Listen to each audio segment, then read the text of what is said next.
Et voilà, faux départ, alors que la caméra était en galère. Salut les jeunes, bonsoir et merci d'avoir répondu présent à l'appel du Live Echo. Live Echo numéro 5. Voilà, en ce lundi, début de semaine, semaine qui sera chargée. Donc on va se faire ça en toute décontraction, en toute détente. On va pas trop se prendre la tête. Et on va coller à l'actualité ce soir pour ce Live Echo, 5e édition du Live Echo, où on va reparler de GameStop, parce que GameStop continue à faire des siennes. On se demandait si ça allait être un one-off, un événement particulier, où ça allait durer. Et visiblement, il y a encore des choses à en dire sur GameStop. Sans nul doute, il y en aura encore des choses à dire plus tard. Il y aura sûrement un épisode 3. À mon avis, c'est que le début de l'histoire. Bonsoir Walex, bonsoir Comrade. Walex, le son est bon car c'est Street. Bah bien sûr, quand c'est Street of Rage, le son est bon. Et maintenant c'est Donkey Kong Country 2. Le son est très bon aussi. Je ne suis pas seul, vous êtes là avec nous ce soir sur le chat. Et je suis aussi en compagnie de l'ami Dorian, que je vais appeler tout de suite. Ça sonne chez vous. Alors si vous avez la ref, c'est que vous êtes un boomer comme moi. Alors qu'on cherche à joindre notre camarade Dorian qui va nous accompagner pour ce Live Echo. On vous remercie d'ailleurs d'avoir choisi cette chaîne. On sait qu'on a de la concurrence ce soir. Donc c'est pas anodin de pouvoir passer un peu de temps avec vous. Restez d'ailleurs jusqu'à la fin de ce live, puisqu'il y aura une annonce à la fin du live. Grosse annonce sur ma chaîne. Bon, j'emploie les codes des Twitchers, mais c'est pas une blague, il y a une grosse annonce qui va arriver. Et alors que nous... alors, il rigole parce qu'il sait ce que c'est la grosse annonce. Salut Dorian. Salut Dorian. Et oui, je sais que tu te présentes au présidentiel dans un an. C'est ça, les européennes m'ont pas suffi. Je vais à l'assaut de la France, bien sûr. Tu seras mon chef de campagne, Dorian, j'espère. Ah, bien évidemment. Et je regarderai le Baron Noir, histoire de m'imprégner de l'ambiance, tu vois. Ah ouais, ambiance Baron Noir. Tu m'étonnes. Bon, bah écoute. Excellent. Ouais, alors Baron Noir, grosse recommandation. Hein, pour ceux qui connaissent Rue de la Révolution, qui connaissent un peu la chaîne, c'est pas la première fois qu'on en parle. Baron Noir, grosse recommandation. Mais ce n'est pas pour parler de Baron Noir qu'on est ensemble ce soir. Ah, bah, on a déjà une voix avec Rachid, merci. Dorian, d'abord, laisse-moi te remercier. Pour ta présence ce soir. J'avais peur que tu nous lâches pour Samuel Etienne ce soir.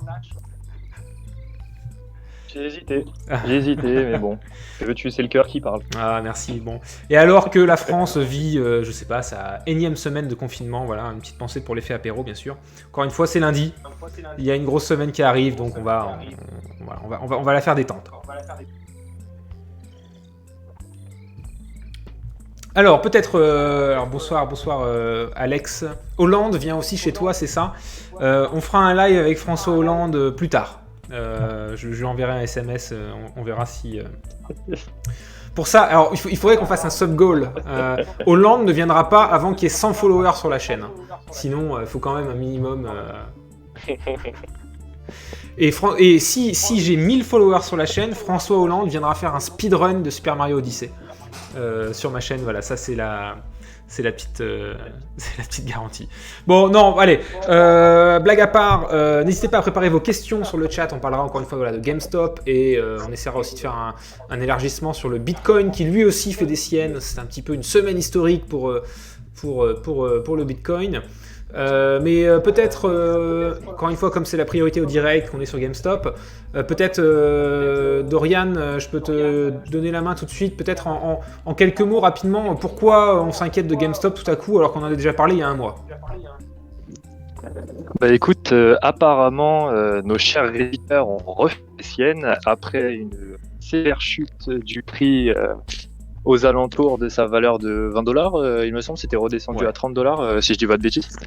Bah, on a le direct sur le stream, donc Ce qu'on avait vu le mois dernier, c'est le pic de fin janvier, début février, où c'était monté jusqu'à 400 $ sur le pic d'une journée, mais où effectivement l'action avait pris quand même énormément, puisque il y a 2 semaines avant, elle était à 20 $. Donc effectivement, elle a eu un niveau pendant très longtemps autour de 10 $. Elle est montée autour des 20 $ en début d'année 2021, pardon. Elle a pris un pic fin janvier, début février. Elle est largement redescendue après une semaine ou deux, après avoir foutu le bordel chez... c'était quoi le fond? C'était pas Citadel, c'était... le nom m'échappe. Citron. Comment tu dis? C'était Citron. Ah, c'est ça, exactement. Ouais, c'est ça. Et d'autres d'ailleurs, hein, dans le genre. Et puis, donc c'est redescendu quand même autour des 50-40 $. Hein, donc c'était quand même déjà 4 fois le niveau qu'elle avait il y a 3 mois. Donc ce qui est déjà anormalement haut, compte tenu du fait qu'on avait déjà regardé ensemble que finalement, compte tenu des différents actifs, des magasins, etc., bon, le prix réel, en tout cas le prix attendu pour cette action serait plutôt entre 10 et 20 $, pas forcément plus. Donc on a clairement une envolée. Et la raison donc pour laquelle on est réunis aujourd'hui, c'est parce qu'il y a une nouvelle envolée qui, elle, a commencé déjà il y a plus de 15 jours, en fait, 23 février. Et alors ça n'a pas repris encore les niveaux d'il y a un mois, mais comme on le voit quand même sur le graphe, on est déjà depuis plus de 10 jours constamment au-dessus des 100 $. Donc finalement un pic qui dure plus longtemps que la dernière fois. Hein. Oui, et surtout, rappelle-toi que dès que le prix avait repassé les 100 $, on a vu exactement les mêmes causes-conséquences qu'on avait vu la première fois, c'est-à-dire les régulateurs qui commencent à se dire qu'ils vont enquêter sur Robinhood, Robinhood qui suspend les transactions sur certaines actions qui avaient pris énormément de valeur, telles GameStop, mais il y en avait d'autres, il y avait AMC de mémoire, une chaîne de cinéma, et ouais, et il y avait BlackBerry aussi, actions. il y avait deux, trois autres trucs, ouais, tout à fait. Mais alors Oui, peut-être pour donc, rappeler aussi... c'est plutôt drôle. Pour rappeler aussi ce qu'on avait dit la dernière fois, on vous renvoie évidemment à la première vidéo qui est toujours disponible sur YouTube. C'est que finalement les différentes interruptions de Robinhood notamment, qui avaient empêché la revente des actions, n'étaient pas forcément spécialement infondées, puisque la régulation, les appels de marge font qu'à un moment donné il y avait tellement de volume et pour un nombre réduit d'actions, et le fait que ces actions à un moment donné il faut pouvoir les livrer, ça a créé effectivement des blocages, mais qui sont complètement prévus par les mécanismes de marché. En tout cas, a priori, hein, il y aura une enquête, peut-être qu'on va découvrir des choses qui vont nous surprendre. Mais ce qui avait surpris tout le monde, c'est que le fait qu'il y ait eu une fin de cotation à un moment donné, ou des petits soucis de ce point de vue-là, est pas forcément surprenant quand on connaît un peu les mécanismes de marché, puisqu'il y a quand même des espèces de garde-fous, je sais pas si c'est comme ça qu'on peut les appeler, mais il y a une réalité des mécanismes de marché, et notamment des appels de marge, qui fait qu'à un moment donné, il fallait sonner la fin de la récré, et c'était plutôt pas surprenant en fait.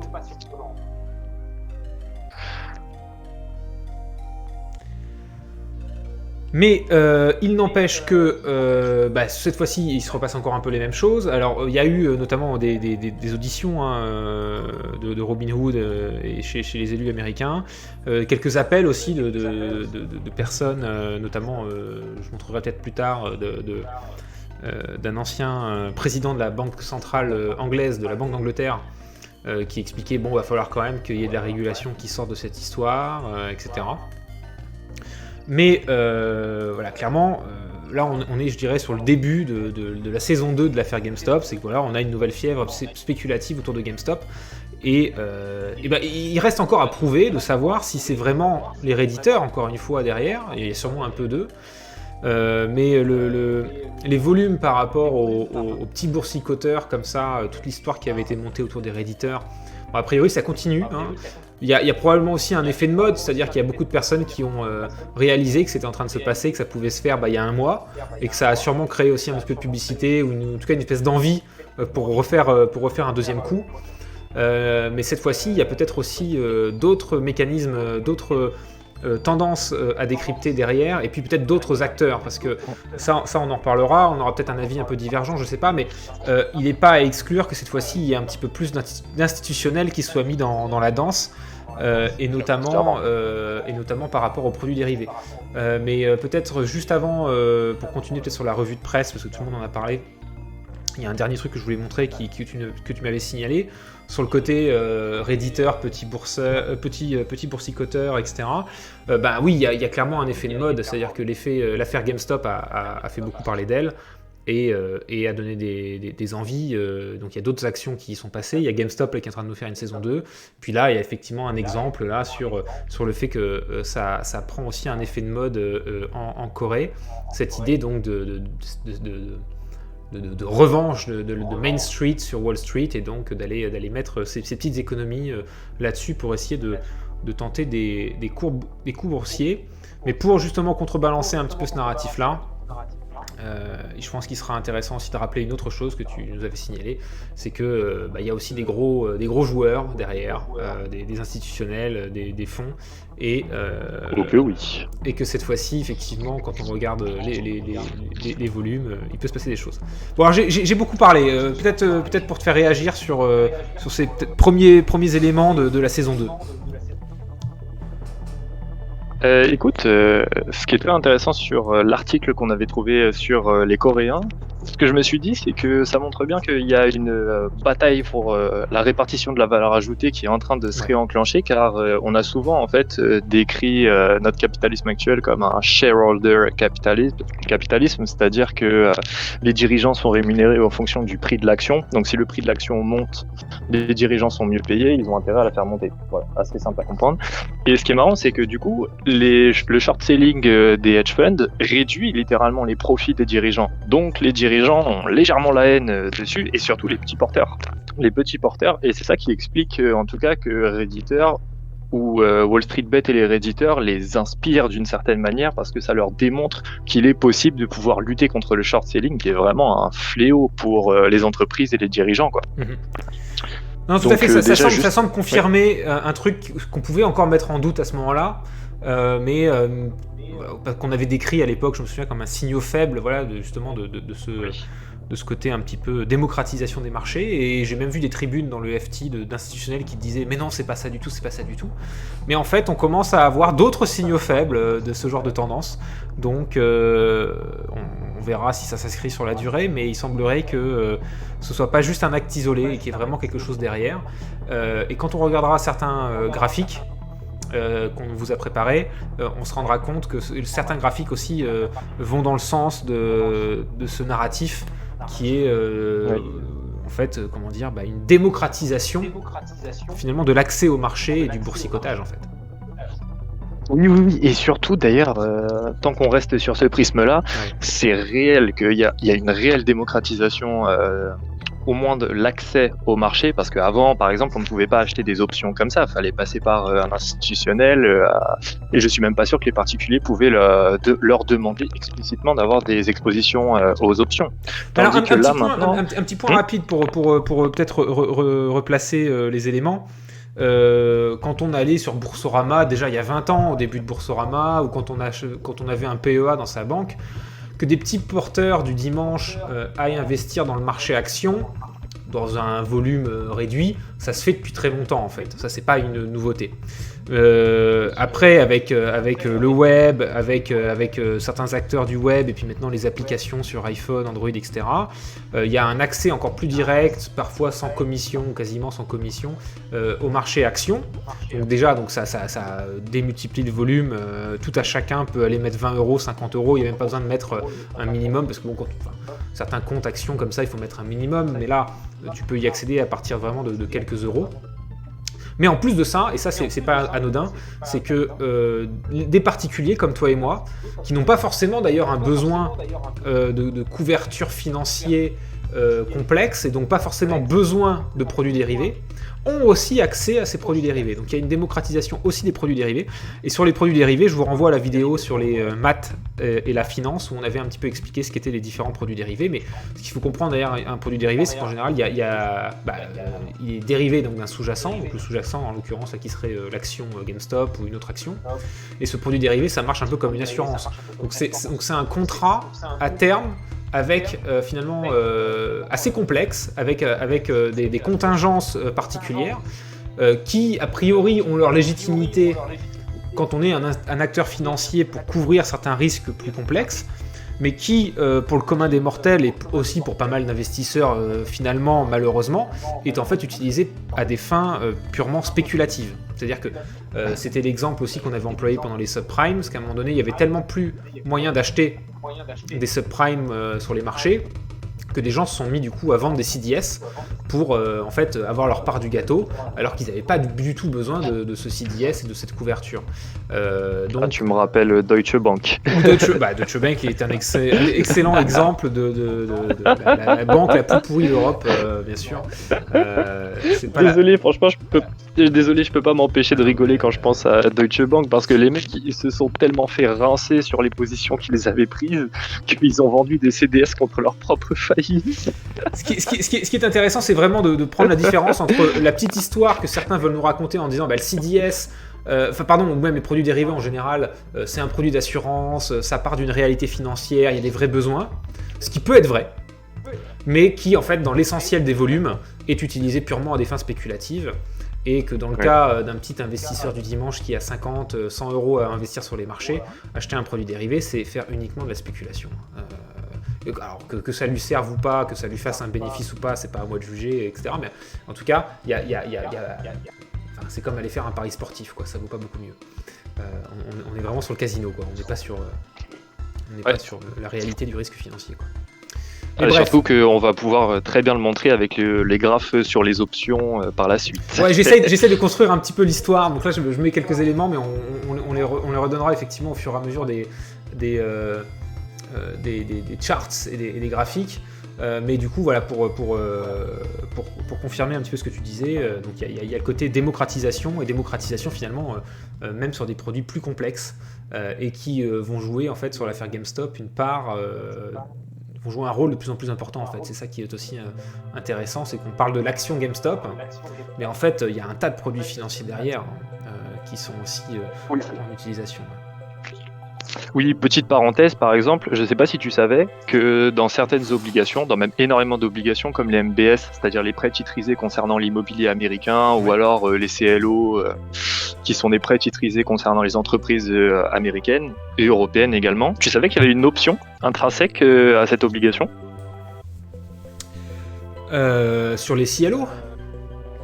Ouais, il y a une option sur les CLO. J'étais choqué quand j'ai appris ça. Ils appellent ça des auto-callable bonds. D'accord. Tu te dis, ah bon. Ça permet en fait à celui qui emprunte de pouvoir se refinancer si jamais les taux baissent grâce à l'option, et inversement, si les taux remontent, ça lui fait perdre beaucoup de valeur sur le prix. Oui, d'accord. Donc, oui, mais c'est vrai que les options convertibles comme ça, quand on est une entreprise avec de la dette et qu'on veut parfois avoir de l'equity à la place, ça peut être intéressant de pouvoir convertir. Des banques ont beaucoup fait ça avec les Coco Bonds. Je fais une dédicace à mes élèves. On avait pas mal parlé des Coco Bonds. Ce sont des vraies saloperies, mais qui effectivement sont des comment dire, le mot que je cherche, des obligations en fait, qui ont l'air d'obligations classiques, une obligation qui ressemble un peu à de la dette souveraine, quoi, un bon du trésor, mais qui en fait derrière a aussi des contingences un peu particulières qui sont en général aussi au bénéfice de l'émetteur. J'ai pas la réponse, mais on parlait de short selling, peut-être que tu as la réponse toi, Dorian.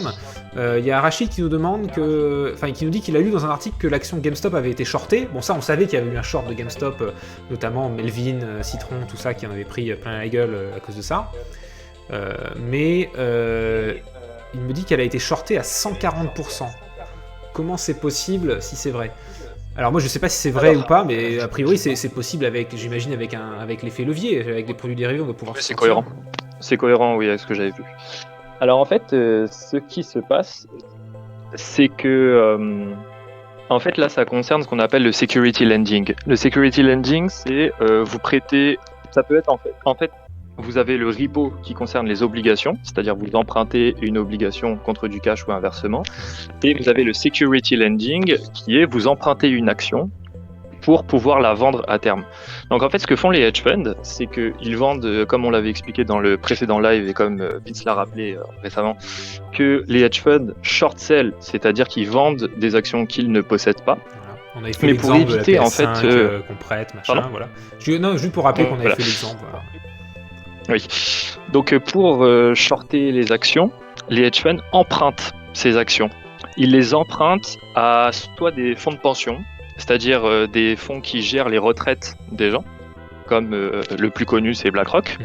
Vous pouvez l'emprunter à un fonds souverain ou vous pouvez l'emprunter à une banque.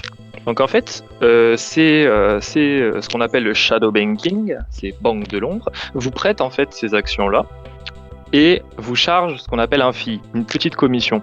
Et plus le short selling en fait est important, plus le titre est demandé, donc la commission est importante. Donc ce qui se passe en fait, c'est que ces gens-là, ces membres du shadow banking, sont des revenus, on en reparlera peut-être si on en a l'occasion, mais dû aux taux qui sont à zéro, qui sont quasiment à zéro dans tout le monde occidental, ils ont dû se trouver du rendement là où ils le pouvaient. Donc ils l'ont fait par le prêt d'actions. Et j'ai noté quelques chiffres qui étaient intéressants. On estime à 24 trillions. Donc les trillions, c'est quand même 1 trillion, c'est 1000 milliards. Donc voilà, tu peux imaginer. 24 trillions de stocks, c'est-à-dire les actions qui peuvent être empruntées. Et on estime que c'est un tiers de tous les actifs que gèrent les hedge funds qui sont des titres qui sont empruntés. Donc est-ce que tu vois à peu près le chart de ça ou pas? C'était lequel? Est-ce que j'ai le chart Non, je crois pas qu'on ait un chart là-dessus. C'est juste des données que j'avais récupérées dans l'article que tu as présenté d'ailleurs. Je peux en mettre sur un. Les institutionnels je peux en mettre un qui font le security lending. Qui dit pas exactement la même chose, mais qui pourra illustrer le propos. Alors juste une chose, ce que Dorian a décrit avec brio, peut-être pour filer la métaphore de la dernière fois.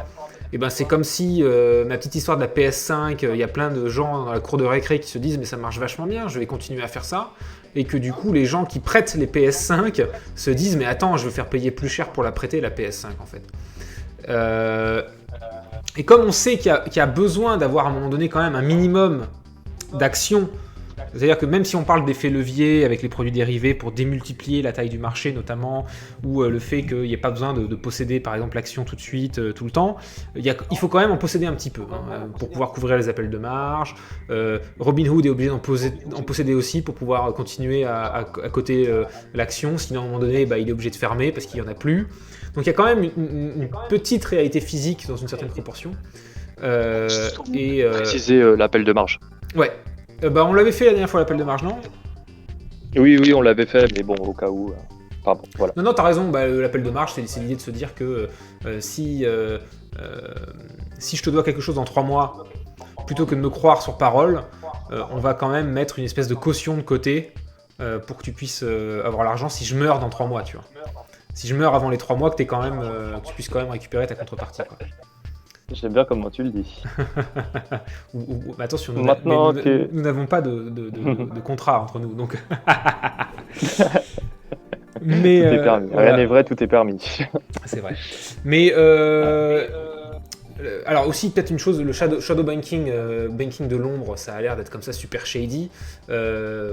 C'est pas génial, mais c'est pas si shady que ça. En fait, ce qu'il faut comprendre par shadow banking, c'est qu'en gros, c'est tout ce qui ressemble à une banque, a le goût d'une banque, mais n'est pas régulé comme une banque. Et donc ils peuvent aussi parfois en profiter pour, ils ont moins de coussins prudentiels, moins de régulation. Alors il y en a quand même un peu, mais voilà, le shadow banking, c'est plutôt aussi, ça peut être aussi défini.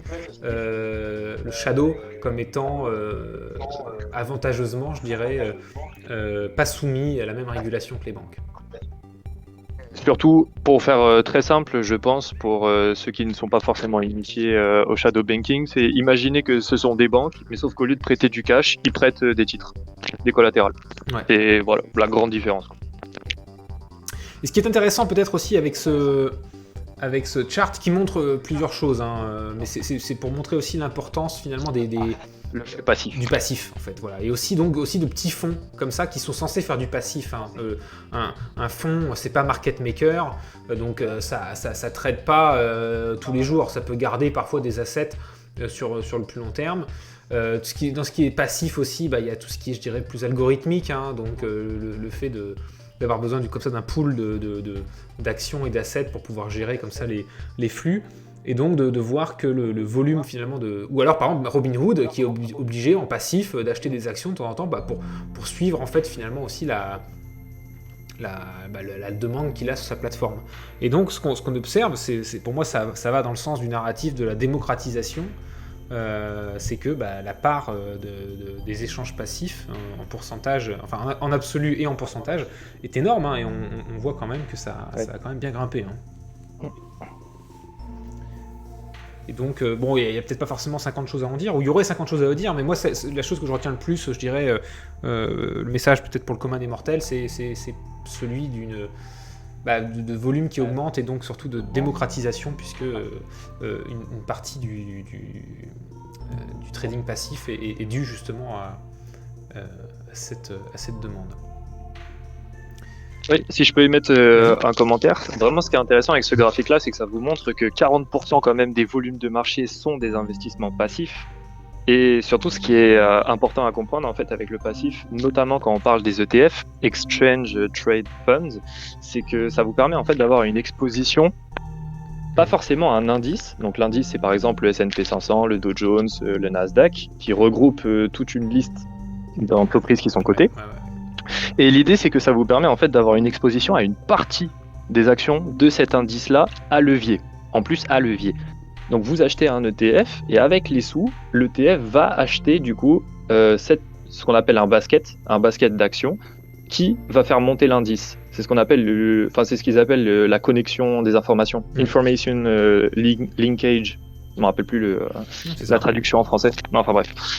Et l'idée, c'est de dire en fait que c'est très dangereux d'une certaine manière, parce que si vous avez en fait une baisse du prix de l'ETF, vous vendez de l'ETF, et puisque l'ETF est à levier, il va vendre en cause-conséquence le basket qu'il était en train de répliquer, ce qui fait baisser l'indice en lui-même. Ce qu'on appelle en finance communément un phénomène procyclique, qui a tendance donc à empirer ou à démultiplier les effets qu'il peut avoir au départ et faire augmenter comme ça le signal. Et là, effectivement, je trouve que le côté amplification aussi se voit bien. Hein, donc on y voit aussi de la procyclicalité là-dedans, pour employer des mots savants d'économistes, bien sûr.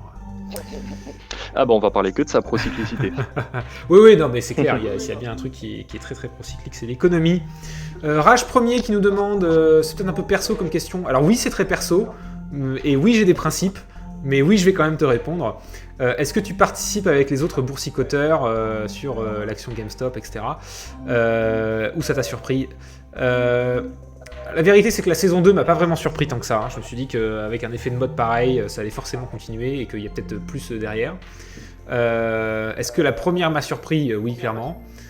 Et est-ce que j'y participe? Absolument pas, parce que je crois que c'est dans Scarface qu'on m'a appris que un bon dealer ne touche jamais à sa cam. Donc, étant passeur de savoir sur la finance, ayant travaillé là-dedans en salle de marché pendant des années et des années, j'en suis vacciné. Donc j'en parle, mais je n'y touche pas. Voilà. Odysseux, qu'on salue, qui nous demande pour un ETF synthétique, est-ce que c'est aussi le cas étant donné qu'ils n'ont pas spécifiquement le basket en question? Alors moi j'ai un élément de réponse, mais je te laisserai compléter, Dorian, si tu veux. C'est que en général aussi la façon dont on fait des arbitrages comme ça quand on est un fonds, c'est qu'on réplique jamais le basket à 100%. Donc on va essayer si on doit répliquer un basket de 40 assets, on va essayer de sélectionner les 4-5 assets qui ont la meilleure corrèle. Et puis on va peut-être essayer aussi de voir ceux qui battent la moyenne. Donc donc ça peut arriver dans un truc synthétique, même s'ils n'ont pas le basket en question. Ouais, je suis pas spécialisé là-dedans, mais il me semble qu'un ETF synthétique, c'est comme un swap. C'est-à-dire que ça échange en fait la performance d'un panier, enfin un basket, contre la performance de l'indice complètement, si je ne dis pas de bêtises. Oui, exact. Et en fait, attends, je relis la question. Est-ce que c'est aussi le cas étant donné qu'ils n'ont pas spécifiquement le basket en question? Ah, alors, Je pense que, enfin, moi je le verrais plus en fait l'ETF synthétique comme un amplificateur parce que en fait les ETF sont soumis à des arbitrages, c'est-à-dire que basiquement vous avez des dealers, des market makers, des investisseurs, ce que vous voulez, qui vont acheter et vendre des deux côtés pour faire resserrer un écart ou alors écarter un écart. Et dans le cadre d'un ETF synthétique, je pense que c'est plutôt utilisé soit comme couverture, soit comme euh, j'ai le mot en anglais, tightening, excuse-moi. Resserré. Voilà, pour resserrer les écarts. Donc je te réponds ça comme ça parce que honnêtement, comme je t'ai dit, je ne suis pas vraiment un spécialiste de l'ETF synthétique, mais voilà ce que je te dirais. Je sais pas si on voit grand chose, mais j'en profite pour en rajouter un qui montre un peu la même chose, c'est-à-dire l'explosion des volumes pour les retail traders, donc pour le commun des mortels. Ah, voilà, là ça devient. Attention, là ça va chauffer. Alors j'en ai d'autres hein, dans le même genre, je sais pas celui que tu préfères. Je peux peut-être en montrer 2-3 et puis tu m'arrêtes sur celui que tu préfères. Moi je sais que j'en ai deux que je préfère, c'est les deux préférés. C'est celui-là il est pas mal. C'est celui-là que j'aime bien aussi. Moi je préfère l'autre sur les options, mais celui-là il est vraiment bien. Et mais de toute façon on parlera des trois. Ah celui-là. Voilà, celui-là c'est de l'art. Et il y a celui-là aussi. Alors lui, attends, je vais zoomer un peu. Lui, il raconte une autre histoire encore, parce qu'il faut parler des options en général, et après, il faut parler du fait que ce soit les puts qui ont pris le dessus sur les calls.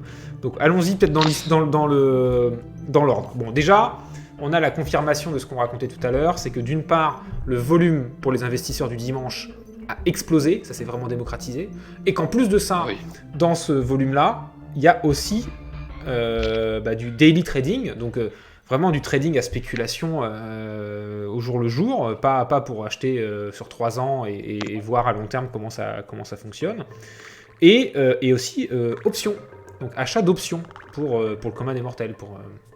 Donc le fait de...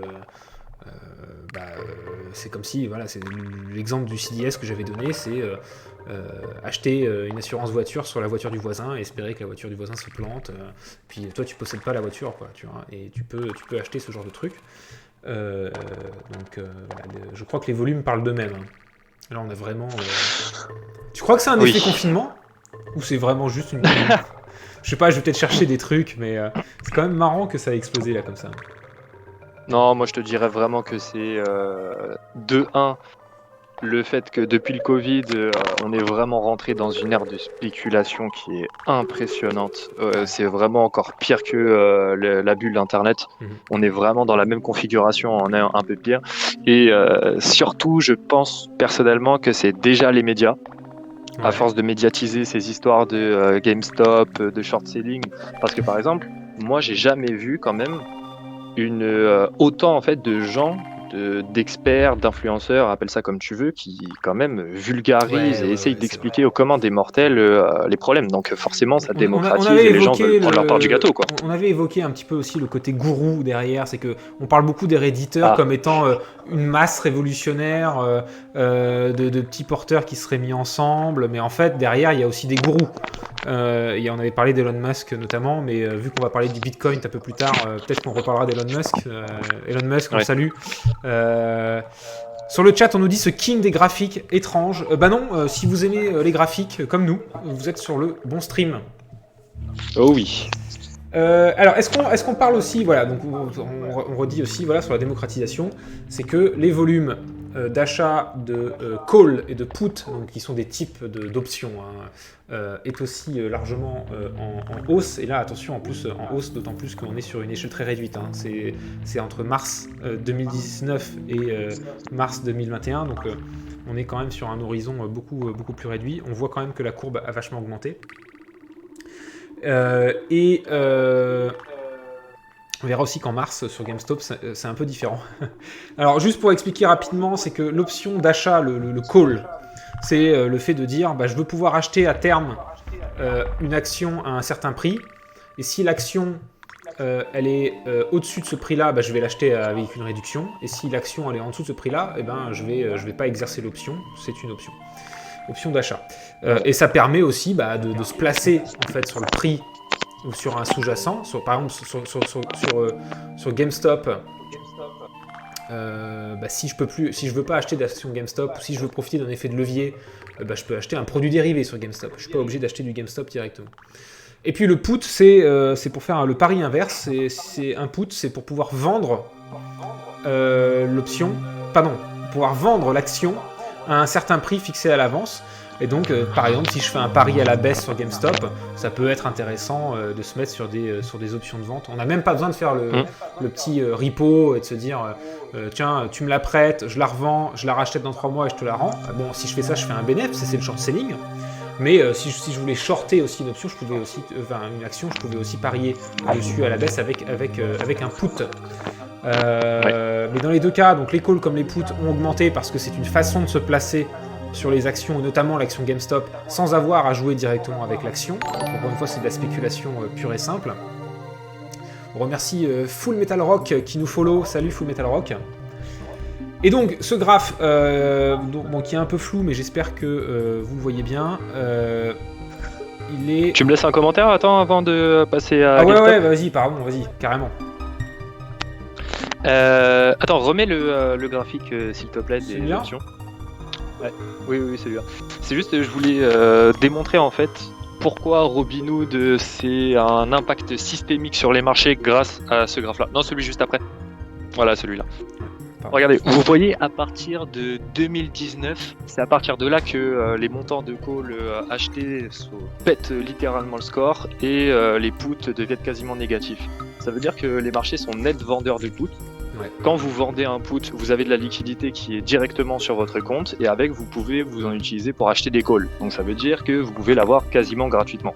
Je dis bien quasiment, parce qu'il y a des appels de marge derrière. Mais ce qui est intéressant, c'est que quand on voit l'explosion qu'il y a à partir de 2019, c'est à partir de ce moment-là qu'on a le changement du business model dans les brokers comme Robinhood. En fait, ce qui s'est passé, c'est que au lieu de facturer des commissions, donc avant quand vous passiez par un broker, c'est-à-dire un courtier, quand vous achetez un titre en bourse, vous passez obligatoirement par un courtier qui va acheter et vendre pour vous. Au lieu de vous charger en fait une commission, le courtier préfère vous offrir entre guillemets l'accès au titre que vous souhaitez, l'exposition que vous souhaitez au titre, même parmi les options. Et ce qu'il va faire, c'est qu'il va vendre votre carnet d'ordre, c'est-à-dire toutes les actions achetées et vendues par tel ou tel particulier. Ils vendent ces informations-là au hedge fund ou alors au fonds de pension, peu importe, qui, par la suite, c'est très illégal, donc je vais prendre des pincettes, front-run. C'est-à-dire qu'ils vont envoyer des algorithmes qui vont suivre votre position, et si on voit qu'il y a des positions massives par exemple sur GameStop ou sur peu importe quelle action, les trading haute fréquence en fait va amplifier la montée de l'action pour, comme je l'ai dit, front-runner.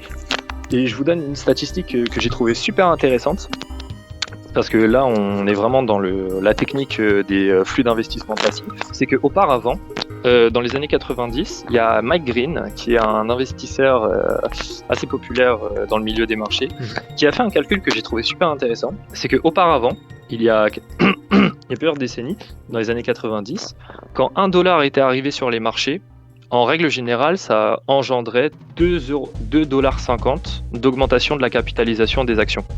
Maintenant, avec les flux d'investissement passifs, $1 amène en moyenne $17. Vous voyez quand même, l'ampleur. Non, mais c'est hallucinant. Voilà. Et pour le dire peut-être de manière plus grossière, pour résumer ce que tu viens de dire de manière tout à fait pertinente, mais peut-être juste pour le commun des mortels.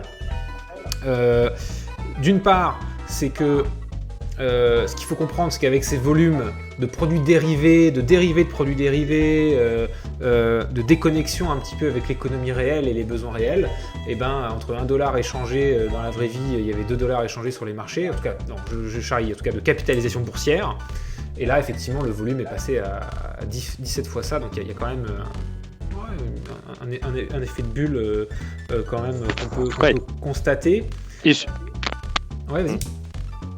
Ouais, et surtout, j'ai oublié de dire que, je rentre pas forcément dans le détail, mais derrière, on a le gamma hedging. On a le gamma hedging quand même de celui qui te vend l'option. Pour faire très simple, quand vous achetez une option, vous avez quelqu'un en face qu'on appelle un teneur de marché qui va vendre cette option. Donc lui, il a une exposition à la baisse sur le titre. Il est ce qu'on appelle short vol. Toutefois, quand le teneur de marché en fait a une position inverse, c'est-à-dire que lui il est short sur le call, il est vendeur de call, ce qu'il va faire c'est qu'il va trader en delta 0. C'est-à-dire qu'il ne veut pas qu'il y ait un trop gros, même pas d'écart du tout, entre ses positions sur le dérivé et le sous-jacent, donc l'action. Donc ce qu'il va faire c'est que si jamais le call prend de la valeur, pour couvrir la perte, il va acheter l'action directement pour rester en delta 0. Delta c'est la différence. Donc, vous voyez à quel point, déjà, on a les commissions de Robinhood, on a le trading haute fréquence, les flux d'investissement passif, et ces montants d'options qui sont achetés, c'est tout un tas de facteurs procycliques qui font que si jamais on a un emballement spéculatif, comme on l'a vu sur GameStop, on a énormément en fait, de facteurs qui vont amplifier la baisse. Et qu'est-ce qui se passe quand le soufflet retombe ? Alors je t'interromps juste pour embrasser Kokobé qui a follow et qui nous rejoint. Bonsoir Kokobé. Merci d'avoir choisi notre chaîne et pas Samuel Etienne et François Hollande. Mais ce que tu as raté Kokobé en début de stream, c'est que si on fait 10 000 subs, François Hollande vient faire un speedrun de Super Mario Odyssey sur cette chaîne. Très important. J'ai reçu le SMS de confirmation à l'instant. Donc voilà, n'hésitez pas à nous suivre. Non mais alors, je t'ai interrompu du coup rapidement Dorian, mais en fait ce qu'il faut comprendre brièvement, c'est que s'il y a des gens qui achètent des options, des particuliers ou d'autres, c'est parce que derrière il y a des banques qui les vendent.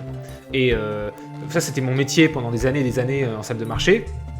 C'est que quand cette option elle est vendue, elle implique un risque pour le vendeur de l'option, parce que derrière il y a une contingence, c'est un contrat d'assurance, il faut pouvoir le couvrir.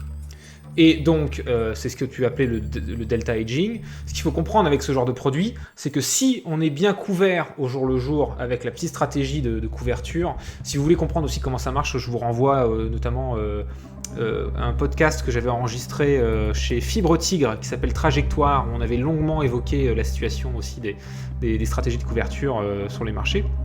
Mais l'idée c'est que la formule de pricing va vous donner au jour le jour votre exposition au risque et de ce qu'il faut faire pour éviter le risque. Et donc in fine, quand on est bien delta hedgé, on a souvent des profils de gamma, donc qui est cette fois-ci le risque à l'ordre d'après, qui est en fait l'accélération. Tout le temps gagné. C'est l'accélération, c'est la dérivée d'ordre 2, donc c'est la sensibilité d'ordre 2, c'est l'équivalent d'accélération pour un mouvement. Et cette accélération en fait, permet en fait de gagner à tous les coups. C'est-à-dire qu'on est, on est exposé de manière positive à ce risque-là. En tout cas, on en profite. Mais tout ça pour aussi souligner le fait que ça a un énorme effet levier et que ça a aussi énormément de procyclicalité, puisque ça démultiplie en fait les mouvements dans un sens ou dans l'autre. C'est flippant. Et juste aussi pour illustrer ce petit graphique qui est pas si simple à comprendre, mais ce qu'il faut. Celui-là il est magnifique. C'était pour illustrer ce que tu disais, c'est que même s'il y a une histoire intéressante avec les redditeurs et les petits boursicoteurs qui ont fait comme ça du profit, parce qu'à un moment donné, les institutionnels en profitent aussi un max, puisqu'il reste quand même pas mal d'intermédiaires. Même quand Robinhood promet un accès au marché sans intermédiaire, etc. En fait, il y a un tas d'intermédiaires. Il y a la chambre de compensation qui est ici. Il y a le clearing member ou le clearing client. Il y a le broker lui-même qui est ensuite exposé à d'autres dark pools notamment. Et donc, il y a moyen de faire du front running, c'est-à-dire voyant les volumes arriver des petits porteurs, de se placer en haute fréquence pour être là juste avant eux. Ou de leur mettre une marge un peu plus importante et de se refaire sur la marge. Donc, et puis les volumes ont explosé, c'est ce qu'on dit depuis une demi-heure. On a montré pas mal de graphes montrant que les volumes ont explosé. Et quand on est un broker comme ça, qu'on vende ou qu'on achète, plus il y a du volume, plus on se fait une petite commission. Donc c'est on a parlé de Melvin et Citron qui en ont peut-être pris un petit peu plein la face, mais pour une grande majorité des cas et du système assez simple, ça profite aussi à ces vendeurs, quoi. Et il y a des stratégies à construire qui sont procycliques, mais qui font que les gros investisseurs, ne vous inquiétez pas. C'est encore une fois l'analogie du casino, quoi. Le casino, plus il y a de joueurs, mieux c'est pour lui parce qu'il prend plus de commissions, quoi, en fait. Alors, de temps en temps, il y a une table de poker ou une roulette qui va faire un bad beat pour le casino, mais en moyenne, le casino se refait toujours.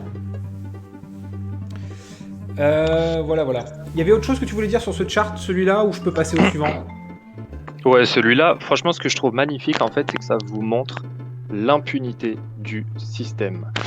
Quand vous voyez DTCC, en fait, c'est une chambre de compensation. Pour ceux qui ne savent pas ce que c'est, une chambre de compensation, c'est un intermédiaire qui va se caler, en fait, dans une transaction entre deux participants pour réduire le risque, en chargeant une très légère commission.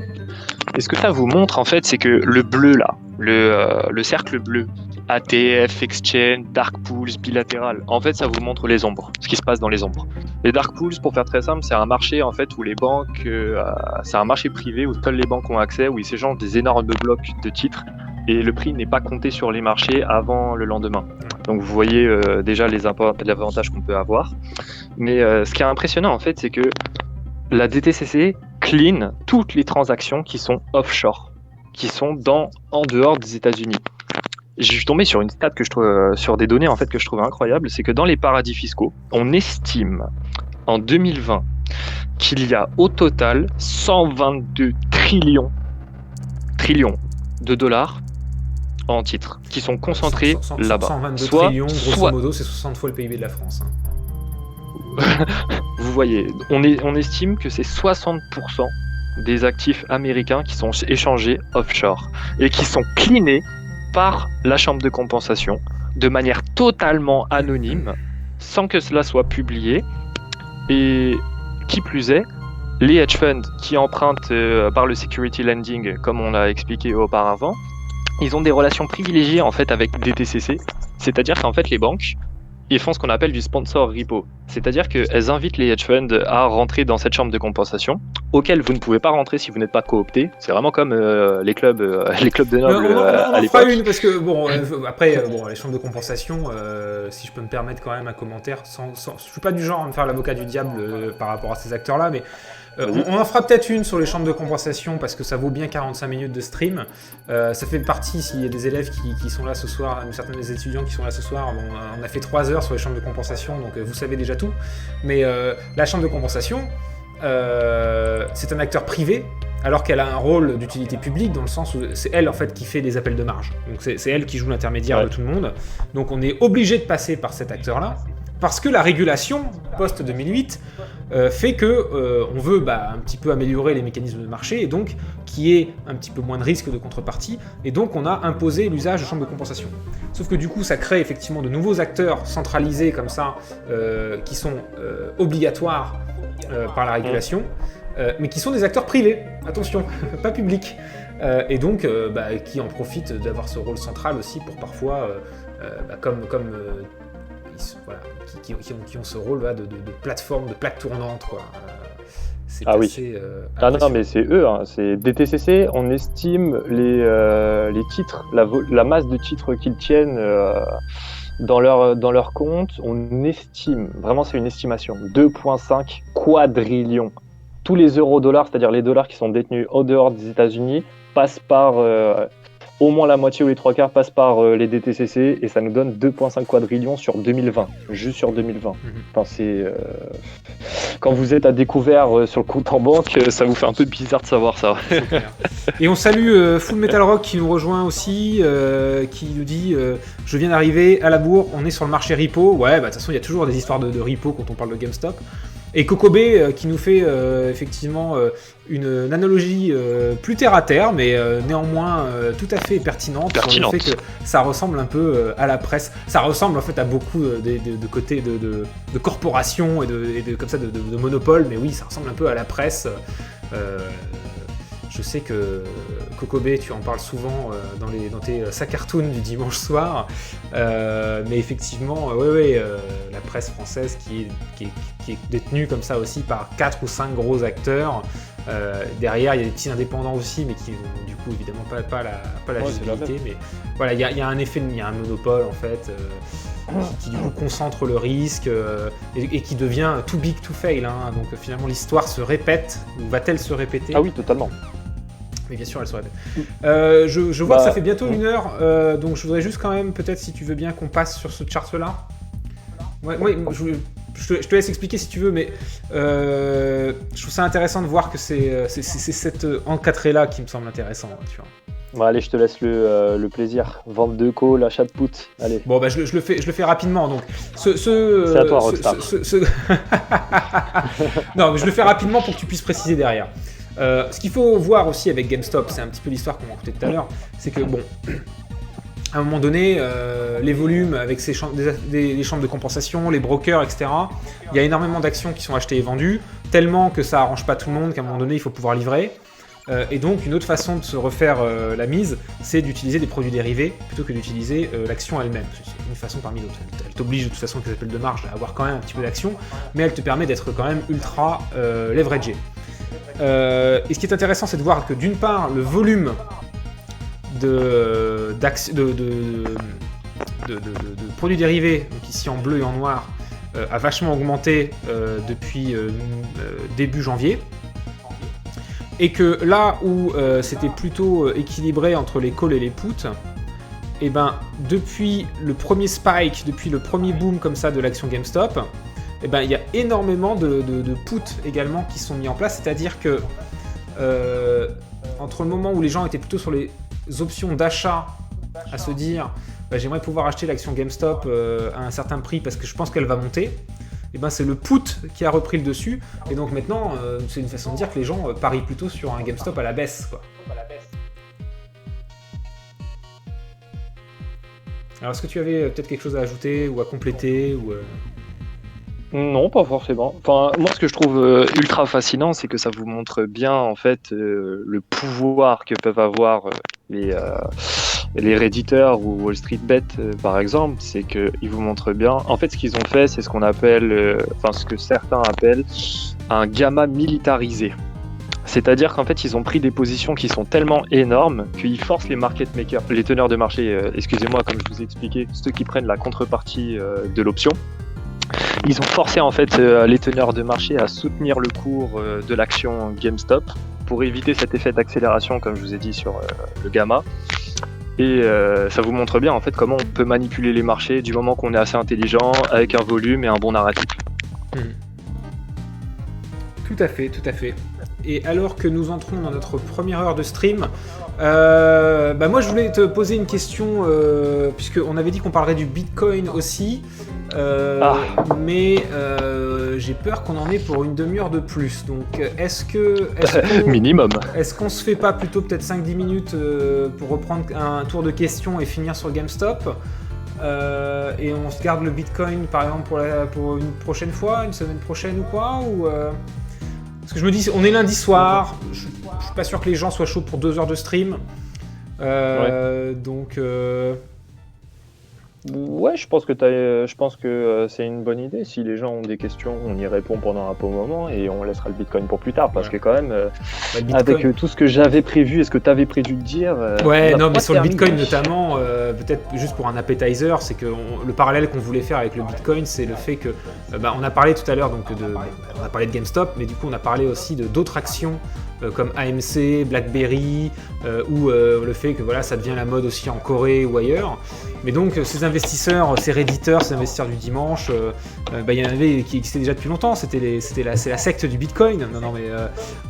C'est-à-dire que en fait, le Bitcoin est aussi très très populaire chez ce public-là, aussi chez le public finalement des boursicoteurs du dimanche en fait, chez les particuliers, en opposition aux institutionnels. Et de voir que, un peu comme GameStop, comme l'action GameStop, le Bitcoin a aussi, lui, atteint des records. Et donc, on avait quelques graphes à vous montrer, quelques informations à vous donner aussi sur le Bitcoin et sur les parallèles à faire avec GameStop. Est-ce que le Bitcoin est vraiment une monnaie ou est-ce que finalement, c'est pas juste un actif comme les autres Le simple fait de poser la question comme ça vous laisse entendre quelle est ma réponse. Et puis, sur le Bitcoin, il y a aussi des aspects plus géopolitiques qui seront du coup un peu hors sujet par rapport à GameStop, mais néanmoins très intéressants. Donc on va en parler aussi. Moi, c'est ce que je voulais surtout amplifier, c'était toute la stratégie de la Chine pour contrer le dollar par rapport au Bitcoin, etc. Mais bon, ce sera pour plus tard. Tout à fait, non, mais c'est pour ça que je préférais qu'on en fasse une vraie session finalement, vu que sinon on dira que la moitié. Kokobé qui demande si ça a des chances d'arriver encore à un tel braquage. Oui, sans aucun doute. Oui. sans aucun doute. Et oui. Parce que les hedge funds, ils peuvent pas faire grand chose pour éviter ce genre de parade, parce que ça reste, quand c'est pas trop vu, ça reste un pari gagnant. Et si l'affaire GameStop, on l'a vu, c'est parce que ça a quand même nécessité des moyens énormes. Une coordination des redditeurs, une épargne de leur part, une coordination aussi avec des gourous comme Michael Burry et d'autres, etc. Pour l'avoir fait pour une action, quoi.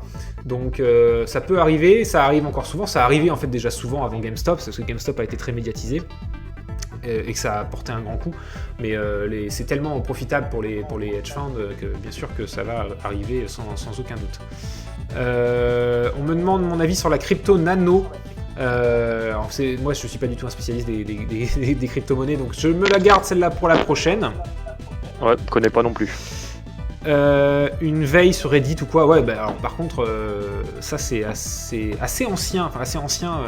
Déjà, moi, de mon temps, quand j'ai commencé en salle de marché, on parlait de voir comment on pouvait exploiter les infos sur les réseaux sociaux, les tendances sur Twitter, les mots-clés, les machins, pour voir si on pouvait pas un petit peu essayer de scruter les tendances, ce qui pouvait arriver, les bad buzz aussi, c'est-à-dire même un truc qui n'avait rien à voir avec la bourse, si ça mettait une mauvaise réputation sur un nom, Nestlé, je ne sais quelle action.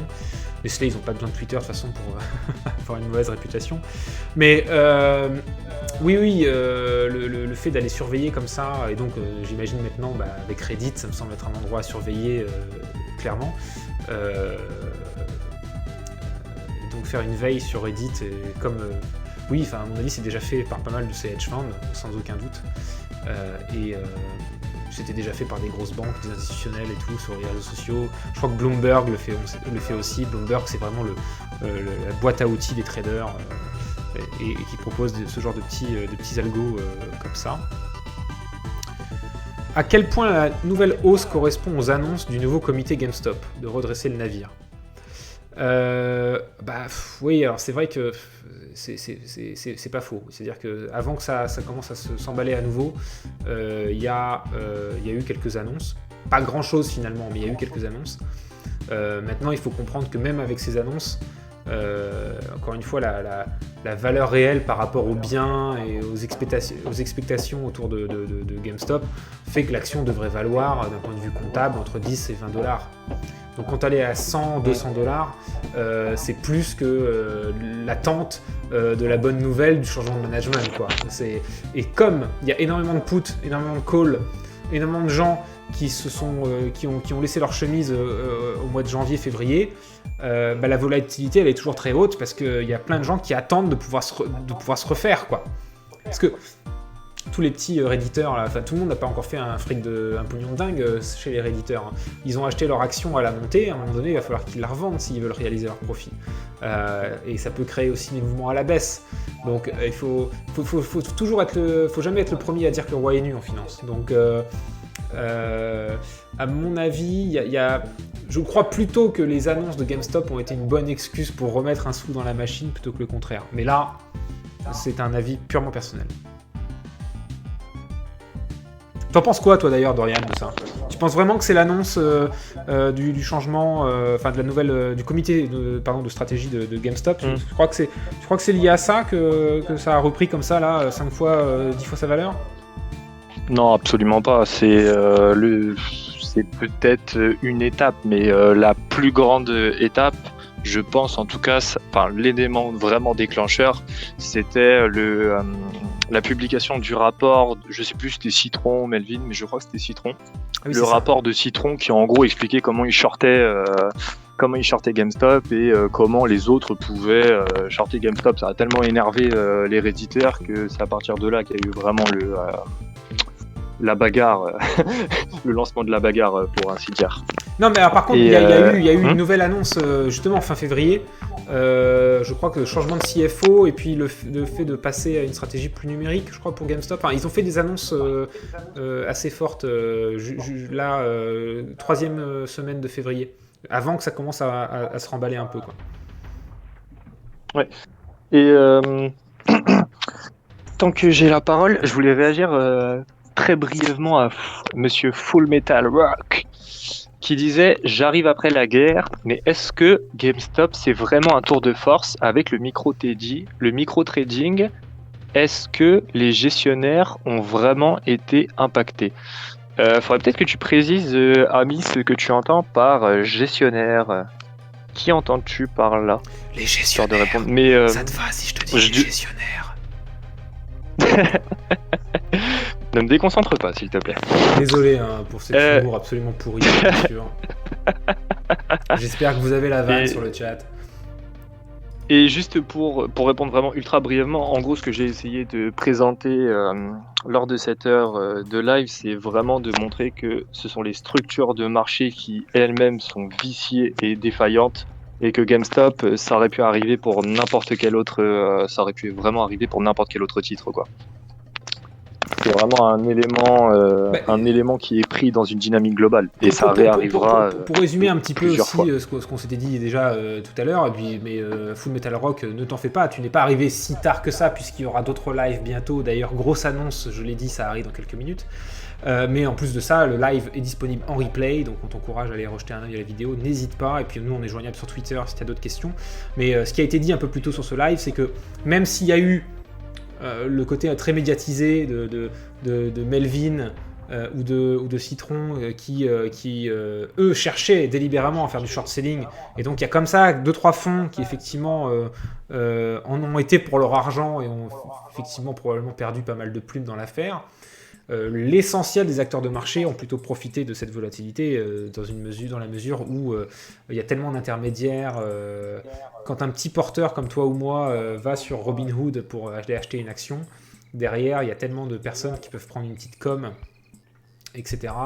On a vu que depuis le début du confinement, les volumes pour le retail trading, pour le trading du commun des mortels ont explosé. Donc évidemment, il y a sûrement... et c'est là aussi où on voit qu'il y a une vraie démocratisation peut-être de la chose boursière, puisqu'il y a de plus en plus d'acteurs qui s'y mettent. Mais n'allez pas penser que ces petits acteurs vont faire la nique aux grosses banques, puisque de toute manière, derrière ces acteurs de marché sont bien installés et arrivent à comme un casino, s'il y a plus de joueurs dans le casino, c'est tout bénef pour le casino. Et là c'est pareil. Voilà. C'est un petit, je crois que c'est l'analogie qui colle le plus, qui tient le plus. Je pense que pour GameStop, alors Kokobé qui nous dit, je pense que pour GameStop il y a aussi l'histoire de la marque un peu nulle. Ouais, clairement. C'est-à-dire que ça serait pas arrivé sur l'action Apple, quoi. Il fallait chercher un underdog pour créer un narratif auprès des réditeurs qui était en plus probablement très nostalgique du temps où ils allaient acheter leur Tony Hawk et leur FIFA au magasin Micromania du coin. Mais clairement, absolument, très très fort Shan. Aussi, Et c'est aussi pour ça d'ailleurs qu'on a vu pas mal Hum. de les forums de Reddit et les Discord qui se sont fait fermer, etc. Parce qu'en fait derrière il devait y avoir des gens qui rappellent un peu le Gamergate, pardon. Enfin, un côté un peu, c'était brut de décoffrage quoi. Après apparemment sur ces forums là quoi. C'était pas les gentils progressistes contre les méchants traders. C'était peut-être c'était des petits boursicoteurs contre des méchants traders.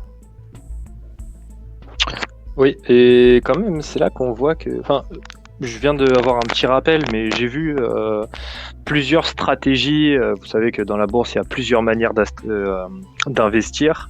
Et une des stratégies qui rapportait le plus, c'était d'être long, par exemple, être acheteur, par exemple, sur les GAFAM, Google, Apple, Facebook, Amazon, et être short, par exemple, sur GameStop. Et tout ça, c'est parce qu'en fait, ils ont besoin de la liquidité, les hedge funds, pour pouvoir passer leur action. Et il y a une espèce de relation inverse. Bon, je vais pas ultra détailler, mais regardez le premier live, on a passé beaucoup plus de temps à expliquer ce concept-là.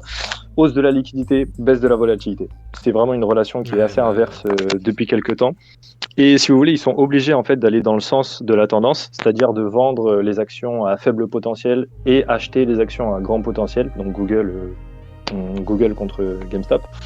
Et donc, ce qui est quand même intéressant dans cette histoire, c'est que si jamais Wall Street gagne, c'est bon pour leur poche, mais si jamais Wall Street perd, C'est les régulateurs qui sont quand même sur le dos des Redditeurs. C'est Google, Twitter, Facebook, Twitter qui ferment certains trucs de discussion, qui bannissent des comptes. Donc on voit quand même qu'il y a de la concordance d'intérêt dans toutes ces histoires.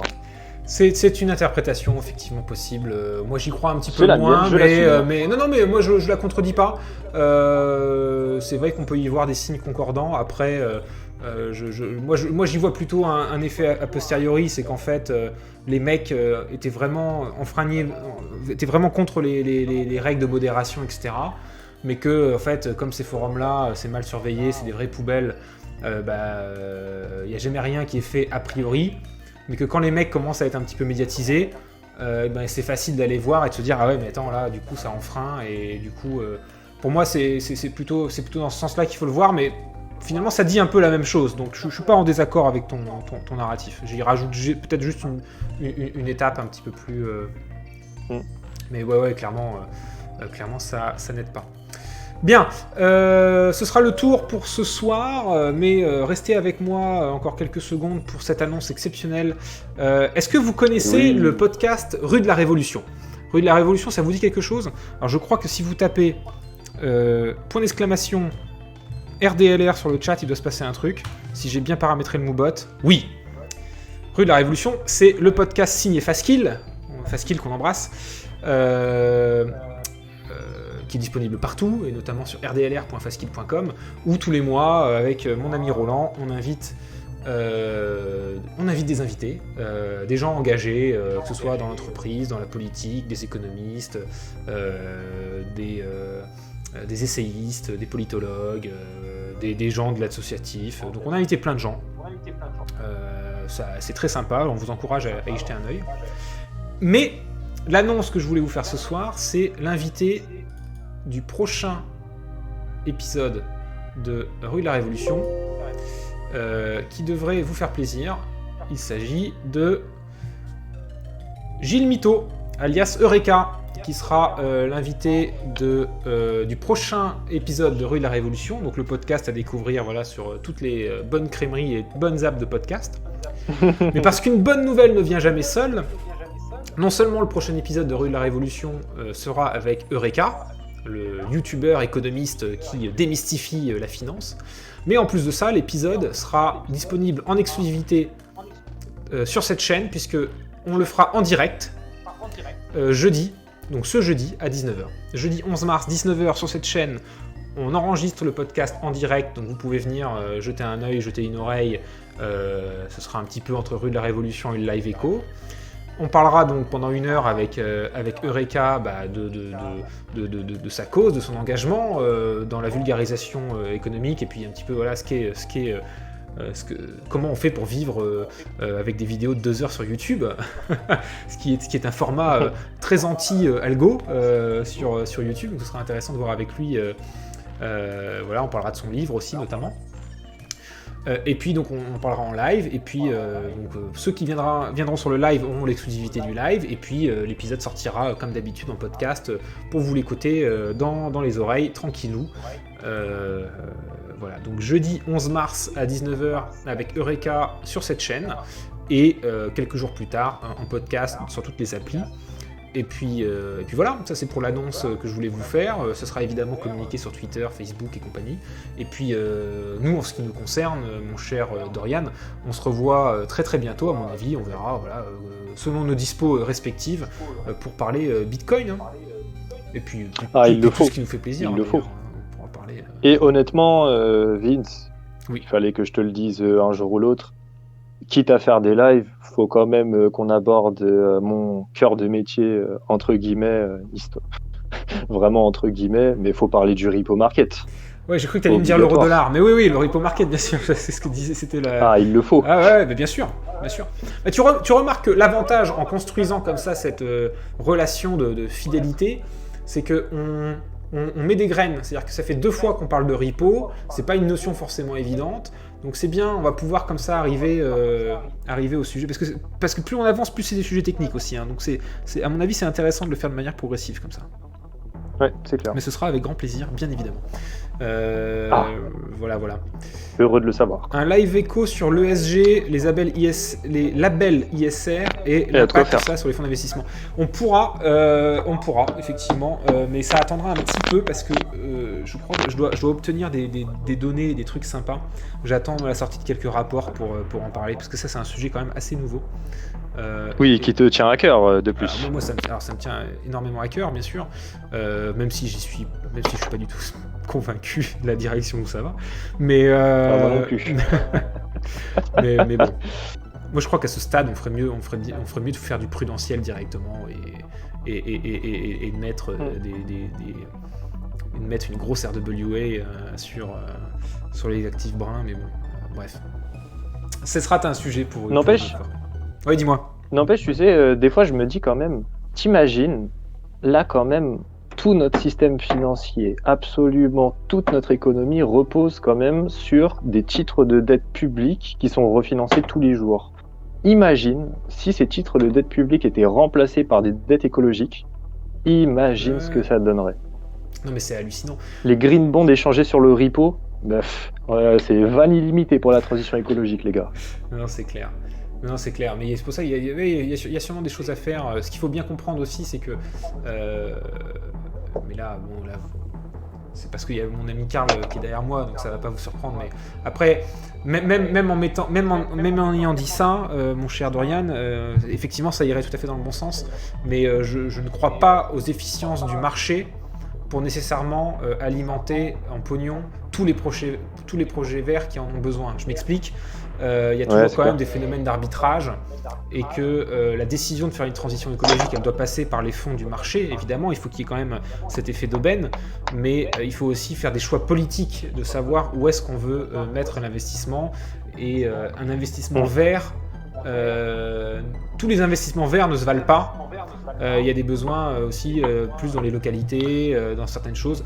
Il y a des choses qui peuvent passer, tu vois, par exemple la rénovation des logements, c'est des choses qui peuvent être aussi très individuelles. Est-ce qu'on veut créer de la titrisation pour financer ce genre de trucs?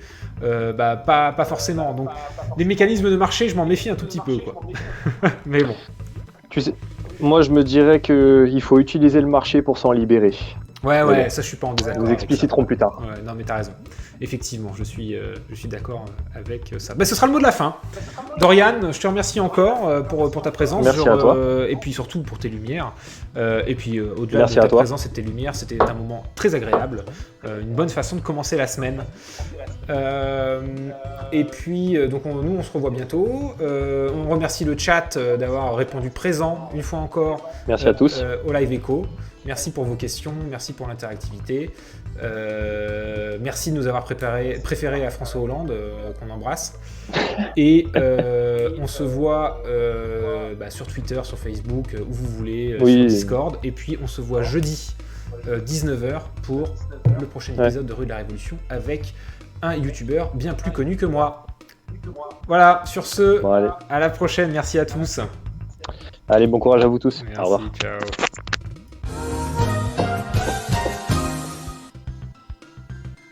Eh ben... Attends, je ne t'ai pas encore coupé. A plus les gens, ciao.